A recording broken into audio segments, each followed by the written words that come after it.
Estamos observando aquí lo que los creyentes deben o no deben hacer en los días de la apostasía si se quieren mantener firmes. Mencionamos que en los versículos 20 al 23 tenemos 7 cosas diferentes que se nos urge hacer, que son cosas que debemos hacer si vamos a mantenernos firmes. Vimos en el versículo 20 la primera de estas cosas, que es edificándoos sobre vuestra santísima fe. Aquí se refiere a la fe, no a la propia fe personal de uno, sino a la fe, ese cuerpo de la verdad que se nos da en la palabra de Dios. Allá en el primer capítulo del libro de los Hechos de los Apóstoles, donde comienza su existencia la iglesia primitiva, dice que ellos continuaban en la doctrina de los apóstoles. Esa es la fe, ese cuerpo de verdad que ha llegado hasta nosotros a través de la palabra de Dios. Así es que debemos edificarnos en esa fe si vamos a mantenernos firmes. Ahora, la segunda cosa que se menciona aquí es orando en el Espíritu Santo. Usted podrá notar que esa es una frase fuera de lo común. En realidad se presenta solamente otra vez en las Escrituras, y es allá en la Epístola a los Efesios. Y usted recuerda que cuando el apóstol Pablo menciona el vestirse con la armadura de Dios, que todo es para la defensa, con la excepción de 2 cosas, y una de las armas ofensivas es descrita por el apóstol Pablo en el versículo 18 del capítulo 6 de esa Epístola a los Efesios, donde dice, orando en todo tiempo con toda oración y súplica en el Espíritu. Y lo primero que deberíamos hacer es tomar la espada del Espíritu, que es la palabra de Dios. Y podemos ver que eso está en armonía con lo que Judas está diciendo. Primero, debemos edificarnos en la santísima fe. Creemos que es necesario tener una pequeña espada. La palabra de Dios es la espada, y uno debe tener cierta instrucción y práctica en esto. Es algo bueno que cuando los creyentes se reúnen en algún lugar, tener alguna práctica de cómo utilizar la palabra de Dios. En las escuelas dominicales a veces se tienen pruebas o ejercicios donde los niños deben buscar cierto libro, cierto capítulo o cierto versículo. Y esto es muy bueno porque así podemos probar el conocimiento de la palabra de Dios. Es necesario saber lo que Dios nos dice antes de decirle algo a Él, porque podemos decir muchas cosas insensatas. Así es que, en primer lugar, debemos tomar la espada del Espíritu. Pero también necesitamos edificarnos a nosotros mismos. Debemos aprender a utilizar esa espada. Ahora, lo segundo que se menciona es que debemos estar orando en todo tiempo y con súplica en el Espíritu. Eso es lo que el apóstol Pablo está diciendo a los creyentes de Éfeso. Es parte del equipo ofensivo que nosotros tenemos en la vida cristiana para poder vencer. Creemos que esto de orar en el Espíritu es un poquito diferente de lo que acostumbramos a hacer nosotros de presentar una larga lista de pedidos a Dios de todo lo que queremos. Hay muchas cosas de las cuales hablamos con Él, cosas que queremos, y siempre le estamos pidiendo algo. Así son nuestras oraciones. Ahora no queremos que nos entienda mal, amigo oyente. Esto forma parte de la oración, pero ¿qué en cuanto a la alabanza? ¿Qué en cuanto a la adoración? Una oración también debe ser adoración y alabanza al Dios Todopoderoso. En cierta ocasión ocurrió algo en una iglesia donde los servicios de oración eran una cosa triste, por cierto. Era como en la mayor parte de las iglesias, un servicio que no despierta mucho interés en los creyentes. Bueno, así era este servicio de oración en esa iglesia. Y en realidad no debería haber sido así. Tiene que ser donde se desarrolla el poder de la iglesia. Pero desafortunadamente no es así. Bueno, el pastor de esa iglesia anunció una noche que no se iba a hacer ningún pedido en las oraciones. Solamente iban a pasar el tiempo alabando a Dios por lo que Él había hecho y dándole las gracias por las cosas que Él había hecho. ¿Y sabe usted lo que sucedió, amigo oyente? Entonces pudieron tener el servicio de oración más corto en la historia de esa iglesia. Es sorprendente la cantidad de cosas que le podemos pedir a Dios, y también es sorprendente las pocas cosas que podemos recordar para darle gracias a Él. Y cuán pequeña es nuestra alabanza a Dios. Amigo oyente, ¿le ha dado usted gracias a Dios por eso? Nosotros debemos darle gracias a Dios por este día. Puede ser un día muy hermoso, o aún puede ser un día lluvioso, pero debemos darle gracias a Dios por este hermoso día que Él nos ha dado. Eso es algo que necesitamos hacer en el presente. La oración tiene en sí algo más que sencillamente entusiasmo y regocijo. Creemos que la oración es algo que se considera un verdadero ministerio. Creemos eso. Y también es un ministerio que no es fácil de llevar a cabo. El apóstol Pablo le dice a los romanos que le ayuden, y en el capítulo 15, versículo 30 de esa epístola a los romanos dice, «Pero os ruego, hermanos, por nuestro Señor Jesucristo y por el amor del Espíritu, que me ayudéis orando por mí a Dios».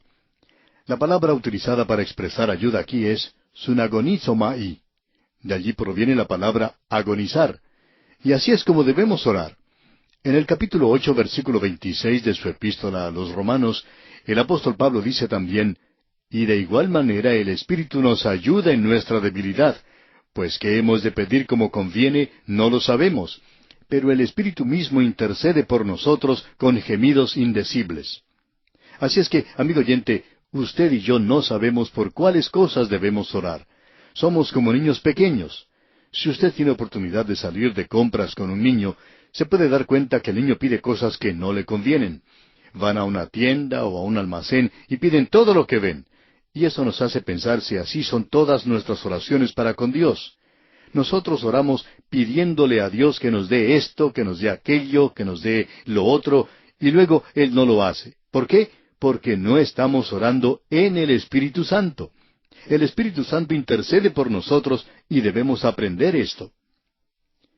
Hace algunos años un misionero en Venezuela nos envió una definición de la oración que dice esto: la oración es el Espíritu Santo hablando a través del creyente, hablando en el creyente a través de Cristo al Padre. Y esta es una definición muy buena de la oración. Debemos aprender a orar. Usted recuerda que los discípulos del Señor Jesucristo le habían escuchado a Él orar, y entonces se acercaron a Él y le dijeron, «Señor, enséñanos a orar». Y muchos de nosotros necesitamos hacer eso. Pero existe muy poca instrucción en cómo aprender a orar en el presente. Pero es lo que nosotros deberíamos hacer en días como estos. Luego Judas continúa diciéndonos en el versículo 21, «Conservaos en el amor de Dios, esperando la misericordia de nuestro Señor Jesucristo para vida eterna». Nosotros debemos reconocer que Dios ama al creyente. A través de toda esta epístola hemos visto mencionar la palabra amados. Él llama a los creyentes amados. Ahora, esto no quiere decir que Judas les ama a ellos o que ellos le aman a él, aunque él les amaba y ellos le amaban a él. Pero sencillamente quiere decir que son amados de Dios. Hay muchos que, terminando una disertación o alguna carta, la concluyen usando esta palabra, amado. Ahora, esto no quiere decir que esta gente le ama a usted, porque muchas veces conocen muy poco de usted, o en realidad no le conocen personalmente. Si le conocieran personalmente, entonces sería muy fácil decir que le aman. Pero esta expresión indica que usted es una persona amada porque Dios le ama. Es que, amigo oyente, usted no puede evitar que Dios le ame. Ahora usted puede salirse de ese amor, y hemos utilizado una ilustración anteriormente que volvemos a repetir aquí, con el ejemplo del sol que está brillando. Digamos que hoy el sol está brillando afuera, y usted no puede evitar que brille. Pero si usted está dentro de una casa, entonces esa luz del sol no cae justamente sobre usted. Bueno, de la misma manera, usted puede poner un techo sobre su pecado, y usted puede colocar un techo de alejamiento de la voluntad de Dios. Usted puede colocar un techo de su propia indiferencia, y entonces usted no va a sentir el calor, digamos, del amor de Dios en su vida. Pero no puede evitar que Él le ame. Nosotros deberíamos permitir que su amor, que el amor de Dios, inunde nuestro corazón e inunde nuestra vida. Esa es la necesidad que tenemos en días de apostasía.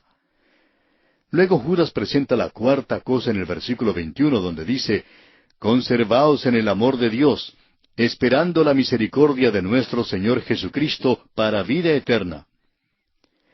En cierta ocasión un profesor de un colegio cristiano había dado lugar a ciertas dudas de si él creía o no en el rapto de la iglesia. Por tanto, se le preguntó directamente si él creía en la inminente venida de Cristo, a lo cual él respondió que sí creía. Entonces se le preguntó qué base tenía él para creer que Cristo iba a sacar su iglesia de la tierra, es decir, en base a qué esperaba ser sacado de la tierra cuando tuviera lugar el rapto.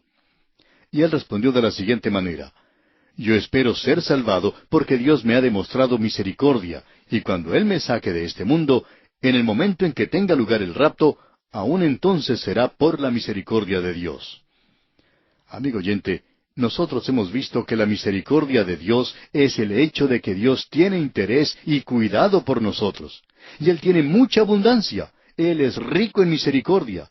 Así es que Él es capaz de salvarle a usted porque Él tiene interés. Él tiene cuidado por usted. Él le ha salvado por gracia. Él ha mostrado su misericordia. Su misericordia va con nosotros. Y nosotros necesitamos lluvias de bendiciones y lluvias de misericordia. Y necesitamos todo lo que podamos obtener porque es por misericordia que Dios nos soporta a nosotros. Lo otro que debemos mencionar es que Él está con nosotros en el momento de la muerte. En cierta ocasión, alguien le preguntó a ese gran predicador, Dwight L. Moody, si él tenía la misericordia y la gracia suficiente para morir.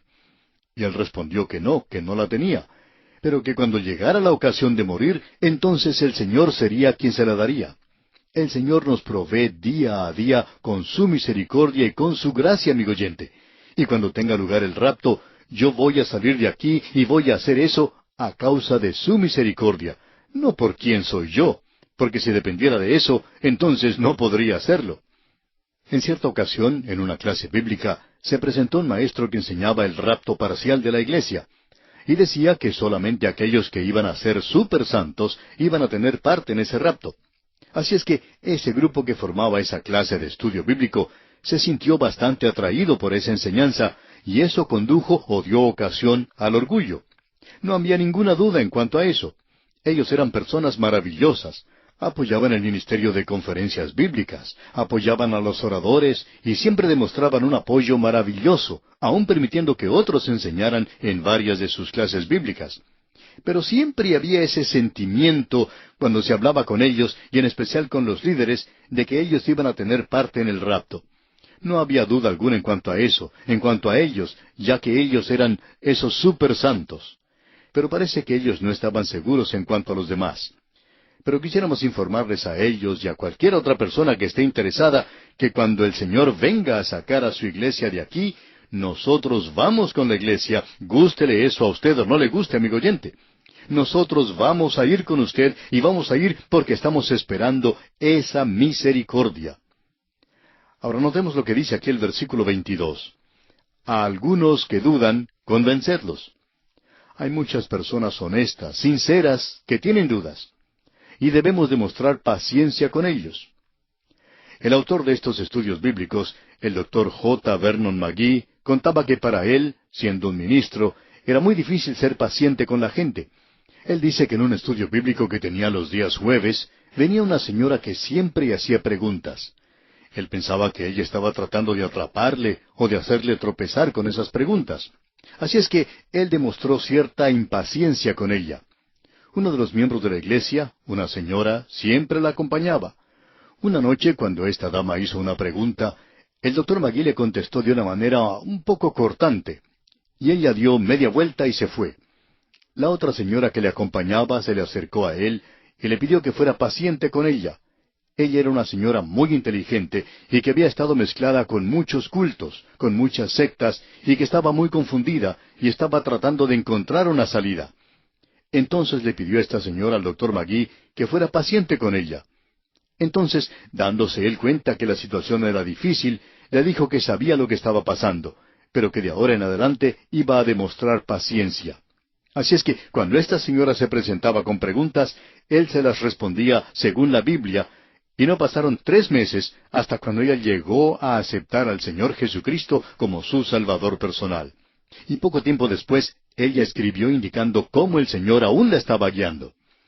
Amigo oyente, estamos viviendo en días cuando se está poniendo en duda la palabra de Dios. Hay muchos que creen, pero que están teniendo problemas, y es bueno demostrar paciencia con ellos. Luego en el versículo 23 leemos, A otros salvad, arrebatándolos del fuego, y de otros tened misericordia con temor, aborreciendo aún la ropa contaminada por su carne. Estas son personas que podríamos decir ya no tienen ninguna esperanza, ya nadie puede salvarles. Pero es sorprendente para nosotros el ver la gente que ha llegado a conocer al Señor por medio de la radio, personas que hemos conocido y que francamente habríamos abandonado. Pero ellos han sido convertidos. Eso es lo que debemos reconocer. Y Judas dice aquí, a otros salvad, arrebatándolos del fuego. ¿Qué declaración más tremenda es esta? Allá en el libro del profeta Zacarías, capítulo 3, versículo 2, leemos, «Y dijo Jehová a Satanás, Jehová te reprenda, oh Satanás, Jehová que ha escogido a Jerusalén te reprenda». ¿No es este un tizón arrebatado del incendio? Cuando Dios quería salvar a Jerusalén, era como sacar un tizón del incendio.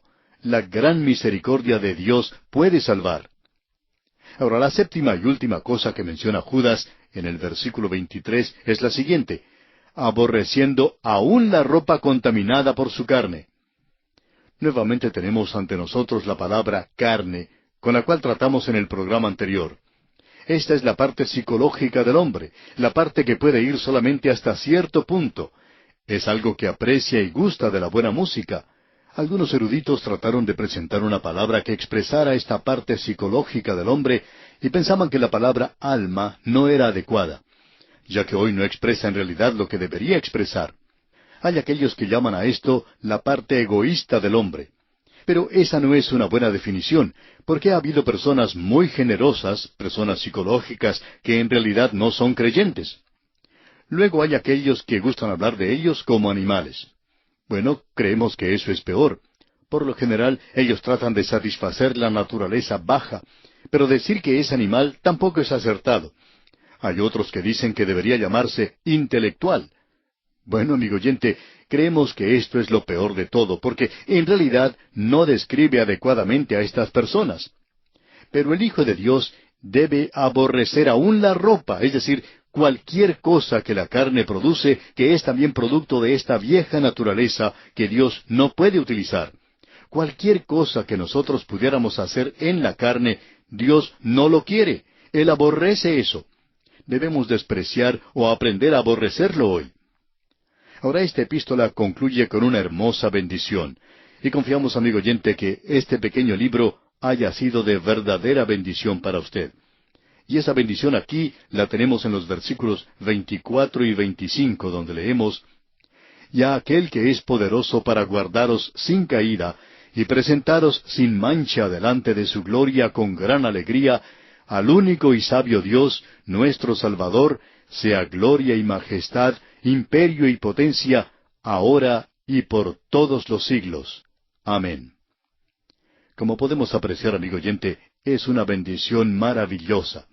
Si usted tiene interés en conocer el lugar que el Señor Jesucristo debería tener en su vida, especialmente en estos días de apostasía, entonces aquí lo tenemos expresado. Nuestro Señor Jesucristo, nuestro Salvador, el único y sabio Dios. Él es Dios y es Señor. Él debería ser el Señor de nuestra vida. Y a Él debemos dar la gloria, debemos glorificarle, decirle que es muy grande, decirle cuán grande y maravilloso es Él, cuán poderoso es Él para salvar. Y también su majestad. Él es el Rey de reyes y Señor de señores, y debemos hablar de su potencia. A Él se le ha dado todo poder. Este universo no se ha escapado de sus manos, de su control. A Él le pertenece toda la autoridad, amigo oyente, y gústele a usted o no, vendrá un día cuando deberá usted arrodillarse ante Él. Toda autoridad le pertenece a Él. Y en estos días de apostasía, los hijos de Dios necesitan dar gloria al nombre del Señor Jesucristo y mantenerle en alto ante este mundo enloquecido en el cual vivimos.